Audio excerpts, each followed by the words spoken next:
Test ক্যারিয়ারের দ্বিতীয় সেঞ্চুরিটিকে সর্বোচ্চ ইনিংসে রূপান্তর করেছেন মাহমুদুল হাসান জয়। বাংলাদেশ ওপেনারের টেস্টের আগের সর্বোচ্চ ছিল ১৩৭ রান। আয়ারল্যান্ডের বিপক্ষে প্রথম টেস্টের প্রথম ইনিংসে ১৬৯ রানে অপরাজিত আছেন তিনি। তার সঙ্গে মুমিনুল আছেন সেঞ্চুরির অপেক্ষায়। ১২৪ বলে ৮০ রান করে দ্বিতীয় দিন শেষ করেছেন তিনি। বুধবার দ্বিতীয় দিন শেষে বাংলাদেশের সংগ্রহ ১ উইকেটে ৩৩৮ রান। ইতিমধ্যে বাংলাদেশ পেয়ে গিয়েছে ৫২ রানের লিড। নিজেদের টেস্ট ইতিহাসে দ্বিতীয়বার এক ইনিংসে বাংলাদেশের প্রথম ৩ ব্যাটসম্যান ৫০ পেলেন। প্রথমবার ২০১০ সালে লর্ডসে ইংল্যান্ডের বিপক্ষে দ্বিতীয় ইনিংসে।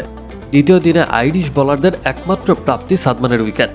বাঁহাতি স্পিনার হামফ্রেসের বলে উইকেটের পেছনে ক্যাচ দিয়ে ফেরেন তিনি। ফিল্ড আম্পায়ার আউট না দিলেও রিভিউ নিয়ে সাদমানকে ফেরায় আয়ারল্যান্ড।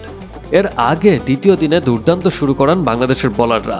টাইগার বোলারদের দারুণ বোলিংয়ে মাত্র ১৪ বল টিকতে পারে আয়ারল্যান্ড। ৮ উইকেটে ২৭০ রান নিয়ে দিন শুরু করা আয়ারল্যান্ড গুটিয়ে গেছে ২৮৬ রানে।